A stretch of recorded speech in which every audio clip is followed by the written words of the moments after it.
In the glittering world of K-pop, where stars shine bright and fans worship their idols, a dark secret was taking root. Behind the scenes of South Korea's biggest nightclub, Burning Sun, an operation preyed on innocent victims. Women were being drugged, assaulted, and filmed without their knowledge. And at the center of it all? Some of K-pop's biggest stars. The neon lights of Seoul's Gangnam district flashed as crowds lined up outside Burning Sun each night.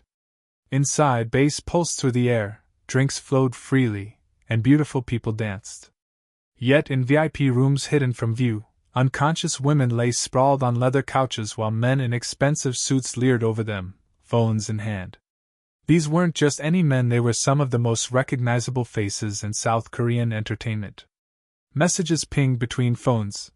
I fed her sleeping pills. Who wants to watch tonight? Send me your price list. As dawn broke over the city, bleary-eyed patrons stumbled onto the streets. But for some, the night's horrors were just beginning. They would wake up in strange hotel rooms, with no memory of how they got there, unaware that videos of their assault were already circulating in secret chat groups. This was just the beginning. A scandal was about to explode that would shake the K-pop industry to its foundation. Welcome to True Crime Stories Archive, where we uncover hidden truths that shake entire nations. Tonight, we reveal how South Korea's entertainment industry cracked open, exposing secrets that would change it forever. At the heart of our story stands Seungri, the youngest member of K-pop's supergroup BigBang. His boyish charm and smooth dance moves captured millions of hearts worldwide. His concerts filled stadiums across Asia. Fans called him the Great Seungri, their little victory, their rising star. Yet stardom wasn't enough. Seungri yearned for more than screaming fans and sold-out shows. He wanted power. He wanted status. He wanted an empire. Enter Seoul's Gangnam district. Picture streets that never sleep, where neon signs paint the sky and luxury cars line the curbs.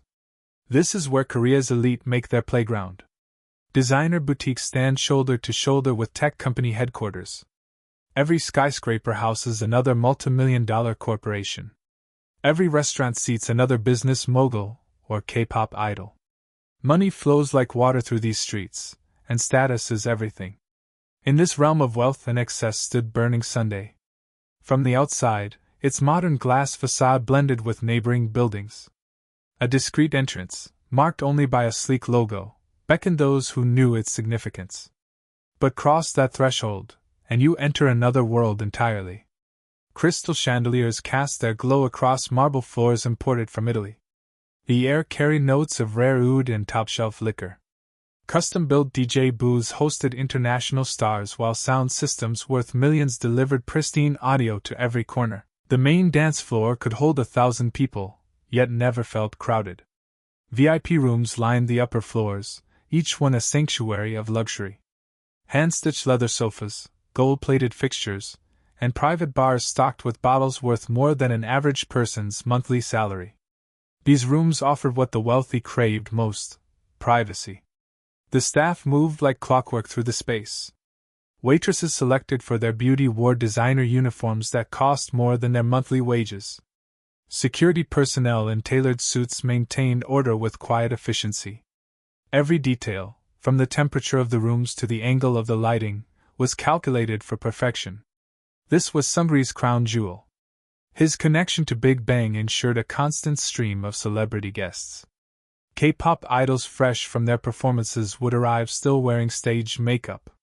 Corporate executives closed million-dollar deals in private booths. Politicians and foreign dignitaries made appearances, their presence adding to the club's mystique. To be seen at Burning Sun meant you had arrived. To hold a VIP membership meant you belonged to an elite circle. This wasn't just a nightclub, it was a symbol of power, a temple of excess where the rules of ordinary society seemed to fade away in the pulsing lights and bottomless champagne. But within these perfectly crafted walls, in rooms hidden from public view, a different kind of power was taking hold. And soon, the pristine image of South Korea's most exclusive nightclub would shatter, taking down some of K-pop's biggest names with it. Inside Burning Sun's VIP rooms, a calculated system of exploitation operated with clockwork precision. The key players were known as merchandisers, or MDs, young women selected for their looks and ability to keep secrets. Their official role? To ensure VIP satisfaction. The reality was far more calculated. A former MD speaks, her voice disguised.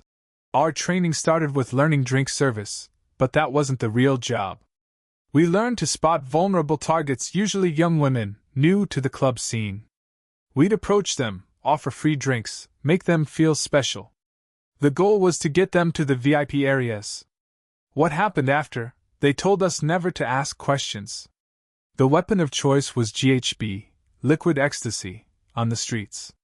Colorless, odorless, undetectable in drinks. The staff had a code phrase. Make the water smooth. I watched it happen every night. Another former employee reveals. The MDs would signal each other. One drink, and within minutes the victim would become disoriented. 2 drinks, they couldn't resist anymore. The VIPs waited, watching from their private rooms, selecting their targets through one-way mirrors. A victim shares her story. The last thing I remember was accepting a champagne toast. Then fragments. Lights too bright. Couldn't move my arms. Strange men's voices. A camera flash. I woke up in a hotel room the next afternoon. My phone, purse, everything was placed neatly on the bedside table like some cruel mockery of hospitality. The club's architecture served their purpose. Private elevators connected VIP areas directly to affiliated hotels. Security cameras had strategic malfunctions in certain corridors. Staff members knew which paths to take to avoid detection. Deep within the club lay a room that would become infamous, the red bathroom. A former security guard breaks his silence. The walls were painted deep red. Cameras mounted in every corner. High-ranking VIPs would bring unconscious girls there. Our orders were absolute: keep everyone else out, no matter what sounds we heard. The footage, it went straight to private chat groups. These chat groups connected celebrities, wealthy businessmen, and even law enforcement officials. They shared the videos like trading cards, commenting and critiquing as if discussing a movie. A tech expert who later analyzed the footage. The videos showed clear evidence of assault. Many victims appeared completely unconscious. The perpetrators often filmed each other, their faces clearly visible. They operated with total confidence that they were untouchable. Local news archives tell the story as it broke. Breaking news from Seoul's Gangnam district: allegations of widespread drug use and sexual assault at popular nightclub Burning Sun. Police confirm multiple victims have come forward with similar accounts. Sources say security footage from the club shows systematic drugging of female patrons. The whispers became shouts. Protesters gathered outside Burning Sun's doors. Signs demanded justice.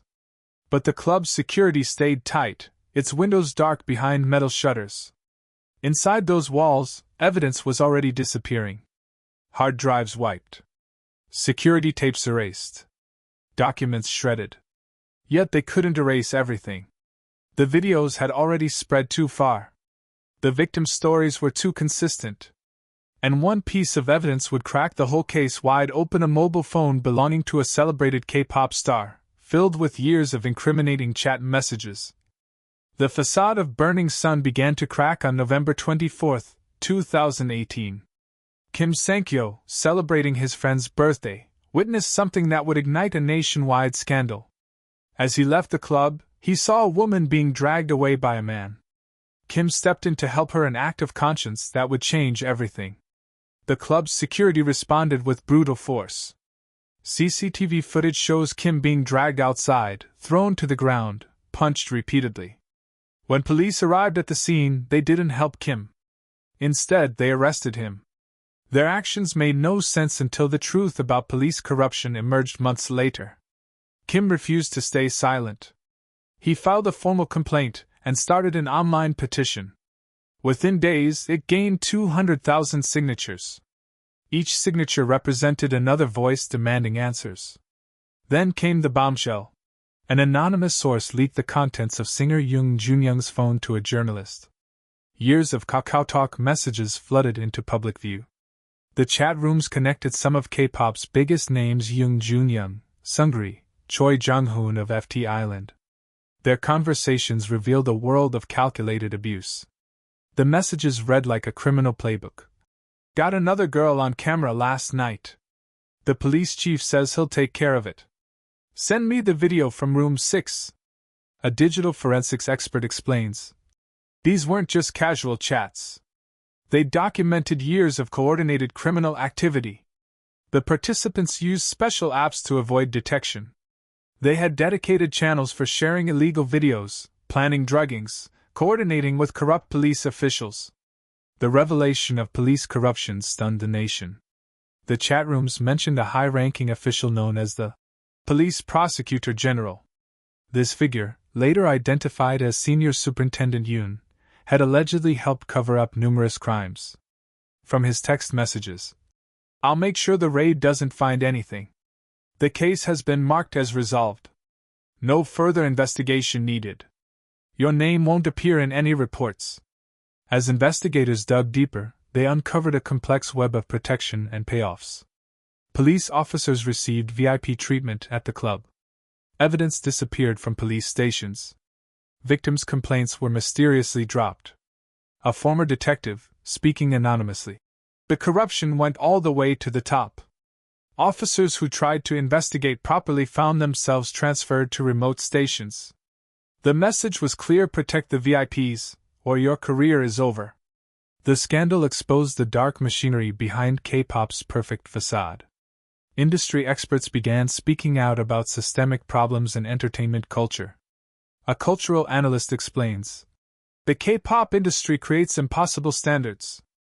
Idols are marketed as perfect beings, trained from childhood to maintain flawless images. The pressure creates a dangerous disconnect from reality. When you combine that with sudden wealth and power, protected by a system of corruption, the results can be catastrophic." A former idol trainer reveals, "These men were taught from their teenage years that they were special, untouchable. Their companies covered up scandals, paid off problems.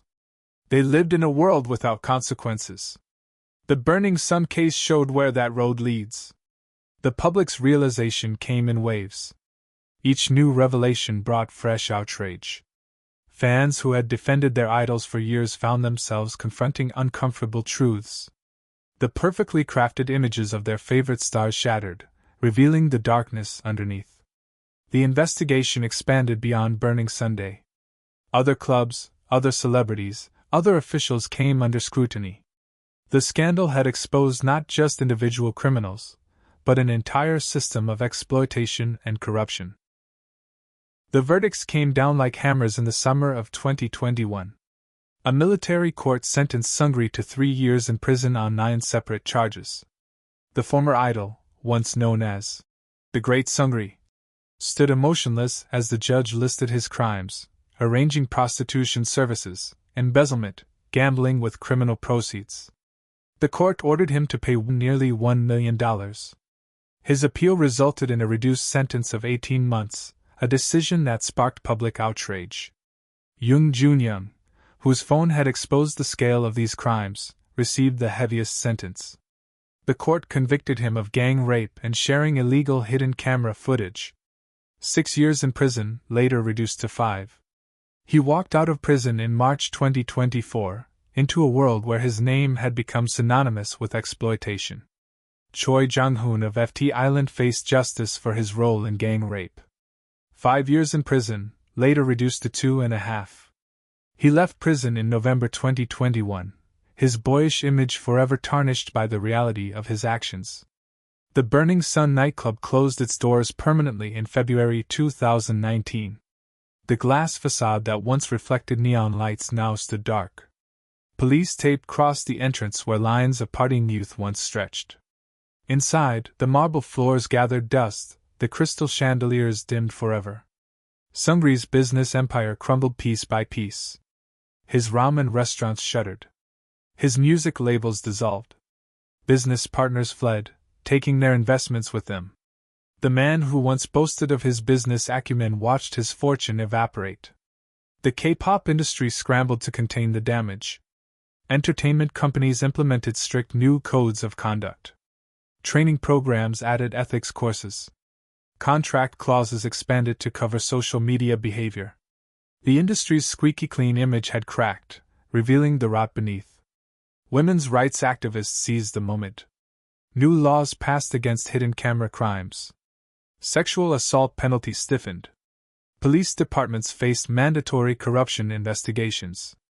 The public demanded change, and slowly, the system began to shift. Other nightclubs in Gangnam faced intense scrutiny. Police raids increased. Regulations tightened. The era of unchecked excess drew to a close. The case sparked a national reckoning about power, privilege, and accountability. Yet questions remain. The reduced sentences troubled many observers. The network of corruption stretched beyond those who faced justice. Some perpetrators maintained their wealth and connections, their names redacted from official reports. In the entertainment industry, the changes run deeper than new rules and regulations. A generation of fans learned harsh lessons about idol worship. The gap between public image and private reality became impossible to ignore. The Burning Sun scandal marked the end of innocence for K-pop's global community. The lights still shine bright in Gangnam. K-pop stars still grace magazine covers. Fans still line up for concerts. Yet something has changed in the way we view this glittering world. How do idols transform from talented performers into people who believe they can act without consequences? What pushes devoted fans to defend their favorites even as evidence of crimes mounts? The answers lie in the machinery of fame itself, a system that turns humans into products, selling perfection while hiding humanity. Every day, young trainees enter entertainment companies dreaming of stardom. Every night, clubs in Gangnam welcome new patrons seeking glamour. The cycle continues, but now we know the true cost of unchecked power and adoration. The Burning Sun scandal peeled back the facade of celebrity worship. It showed us that sometimes our heroes become villains. That wealth and fame can corrupt. That the system protecting celebrities can also shield criminals. These questions echo beyond South Korea's borders. In every country, in every entertainment industry, the same dynamics play out. Power, privilege, protection. The faces change, but the story remains. What signs do we miss when we're blinded by celebrity? How many victims stay silent, knowing the system protects the powerful? What other stories wait to be told? Share your thoughts in the comments below. How has this case changed your view of celebrity culture? What needs to change to prevent these abuses? Subscribe to True Crime Stories Archive, where we continue to uncover the truth behind the headlines.